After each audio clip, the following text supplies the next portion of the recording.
Donc, on pourrait dire que Imam Allama Muhaddis Zahawi alayhi rahman, il était très gentil en voulant prendre la défense de Imam Bukhari alayhi rahman, mais ce n'est pas forcément, apparemment ce n'est pas l'intention qu'avait Imam Bukhari alayhi rahman en écrivant le terme Bab. Et Cheikh al-Hadith Hazrat Maulana Zakaria rahmatullah alayhi, lui, tout simplement, il nous donne une très belle explication. Il nous dit que ici c'est effectivement un chapitre, si vous voulez, où on ne doit pas dire que c'est vraiment un chapitre. Mais Imam Bukhari alayhi rahman, il veut tout simplement nous donner, Imam Bukhari il veut nous dire que il parle toujours de la création des anges. Nous sommes toujours dans le chapitre de la création des anges, mais maintenant il veut nous dire qu'il y a énormément de hadiths dans lesquels nous voyons que les anges, ils font aussi amin. Il n'y a pas que ce hadith, il y a beaucoup de hadiths dans lesquels les anges, ils font amin. Alors Imam Bukhari, au lieu de les mentionner tous les uns après les autres, il veut dire que les hadiths, d'autres preuves de l'existence des anges, d'autres preuves du fait que les anges ont été créés par Allah subhanahu wa ta'ala, eh bien c'est l'ensemble des hadiths dans lesquels nous voyons que les anges, ils font amin.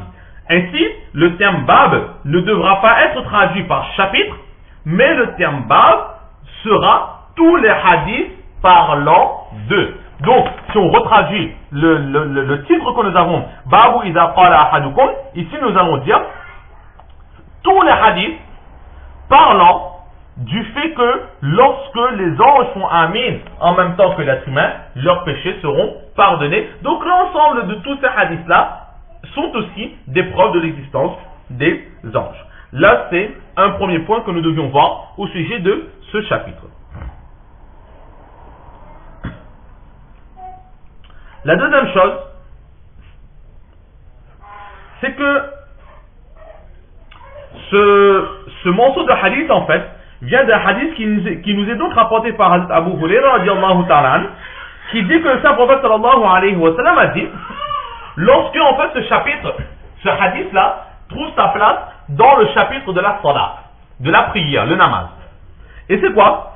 C'est lorsque le imam, le prophète sallallahu alayhi wa sallam dit, lorsque le imam dit Ghayril maghdubi alayhim waladdallin. Nous savons tous sur la Fatiha lorsque nous faisons le namaz, ou bien lorsque nous lisons le Coran à l'extérieur de la prière, après avoir terminé la surah Fatiha, nous disons Amin.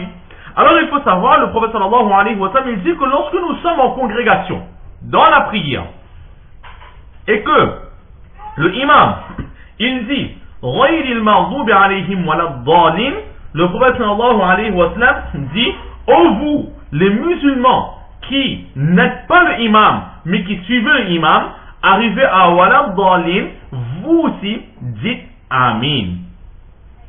Pourquoi? Parce que lorsque le imam il a terminé waladdallin, dans les cieux, les anges aussi ils disent Amin. Suite à la fin de cette surah Fatiha, que nous pensons à l'udin, que nous récitons par cœur, en répétition, en boucle, en pensant que c'est quelque chose de simple, c'est une obligation que nous avons. Ici le prophète sallallahu alayhi wa sallam nous dit que les anges ils ont compris la réalité, la profondeur de cette surah Fatiha. Et lorsque cette surah Fatiha est récitée dans la prière et que le imam il dit Amin après avoir terminé waladdallin, les anges qui eux ont écouté avec attention cette parole d'Allah, qui ont médité sur la profondeur de ces paroles d'Allah, ils vont aussi dire Amin. Ces paroles de Alhamdulillahi Rabbil Alamin, qu'est-ce qu'Allah dit dans cette surah? Nous avons tous déjà vu, déjà entendu que Iyyaka na'budu wa iyyaka nasta'in, que ce n'est que toi qu'on adorons et ce n'est que vers toi que nous recherchons refuge. Ihdina sirat al-mustaqim, guide-nous sur le chemin de la droiture. Très rapidement, sirat al-ladhina an'amta alayhim, le chemin de la droiture, c'est quoi? C'est ce chemin que Allah subhanahu wa ta'ala, il a dévoilé à ses élus, en l'occurrence les prophètes alayhi salatu wa salam, les pieux serviteurs qui ont reçu la bonne nouvelle du paradis, mais ne nous met pas sur le chemin des égarés. Ghayril maghdubi alayhim waladdallin. Et personne n'a la certitude d'entrer dans le paradis. Ni même les êtres humains, ni même les anges. Et les anges, ils ont déjà vu de leurs yeux des créatures qui étaient très pieuses, des créatures qui étaient en apparence soumises à Dieu, qui se sont égarées. Déjà, des vivants, depuis la création de Hazrat Adam, ils ont vu combien d'êtres humains qui se sont égarés dans les derniers moments de leur vie, dans leur dernier souffle. Ils se sont fait piéger par Satan, mais plus encore, ils ont vu Azazil, Iblis, Shaitan, qui lui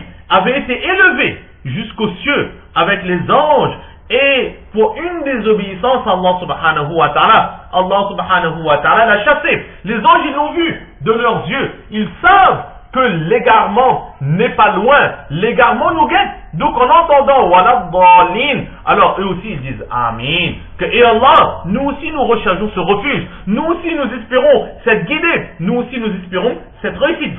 Donc les anges ils disent Amin. Le imam il dit Amin. Alors le prophète sallallahu alayhi wa sallam il dit oh vous les gens qui êtes derrière le imam, vous aussi dites Amin. Lorsque vous direz Amin, en même temps que ces anges qui disent Amin dans les cieux, à la fin de la surah Al-Fatiha, Allah subhanahu wa ta'ala vous pardonnera de tous vos péchés.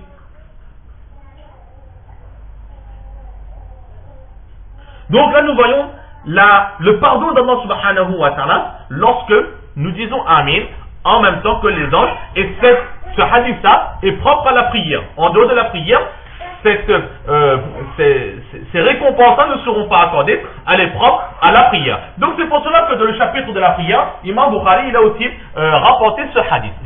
Et justement, par rapport à cela, il est dit dans le sens de certaines narrations qu'une prière faite en congrégation, en jamaat, pour les hommes surtout, est supérieure à la prière faite isolément. Différentes narrations. Selon certaines narrations, 25 fois plus supérieure. Selon d'autres narrations, 27 fois plus supérieure. Ensuite, selon l'endroit où nous avons accompli cette prière, une prière accomplie en congrégation dans la mosquée aura plus de valeur que la prière accomplie en congrégation dans le magasin, dans le bazar, sur un terrain, à la maison, etc. Donc maintenant, dans le mode de calcul, Allah subhanahu wa ta'ala, il est libre d'accorder comme il le veut. Mais toujours est-il que la prière en congrégation est supérieure à la prière accomplie isolément. L'une des raisons, beaucoup de raisons que l'on donne, que l'islam c'est la religion de l'union, la religion de l'amour. Donc là on est entre frères, on accomplit la prière, on adore Allah tous ensemble, donc Allah il nous récompense pour cette union, etc. Donc beaucoup de récompenses, beaucoup d'explications qui sont données, mais l'une des explications c'est quoi? C'est que la prière faite en congrégation a plus de valeur que la prière accomplie isolément, parce que on pourra faire cette prière isolément en 100 fois, 200 fois, 1000 fois, mais à aucun moment nous pourrons bénéficier du Amin des anges. Alors que lorsque nous sommes en congrégation, nous bénéficierons du Amin des anges. Et les anges, lorsqu'ils font Amin, alors Inch'Allah, leurs doigts seront acceptés, de un.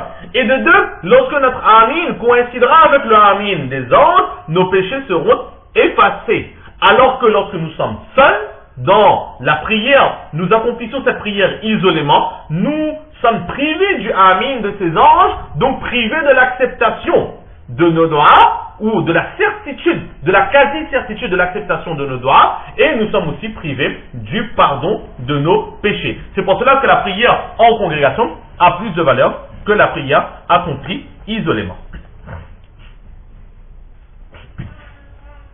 Donc, voilà ce que l'on peut dire sur ce titre. Et nous voyons immédiatement le premier hadith. Un premier hadith que peut-être nous avons déjà vu, mais dans lequel il y aura certains points à voir. Donc nous allons commencer le hadith et très certainement le terminer la prochaine fois.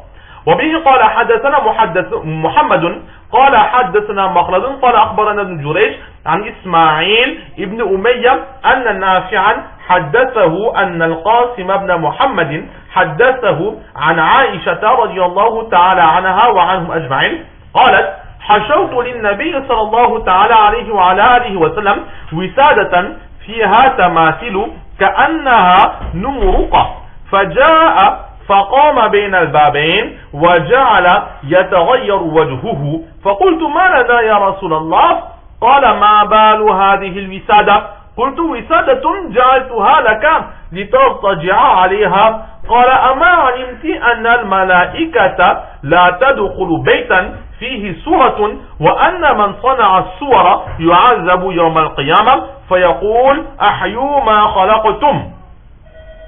Donc ce hadith sur Imam Bukhari le rapporte de son professeur Makhlad, qui rapporte d'Ibn Jurayj, qui rapporte d'Ismaïl fils d'Umayyam, qui rapporte de Nafia, qui rapporte de Qasim fils de Mohammed, qui rapporte de Hatta Aisha radiallahu ta'ala anha wa anhu ajma'in, qui dit que j'ai préparé un coussin ou un pouf ou encore un oreiller pour le saint prophète sallallahu alayhi wa sallam. Donc j'ai rempli un oreiller, donc c'était un tissu qu'il y avait, et je l'ai rembourré, je l'ai rempli de ce qu'ils utilisaient à l'époque pour faire les coussins, pour faire les poufs, etc. Et j'en ai fait donc un grand coussin ou un grand oreiller ou un grand pouf.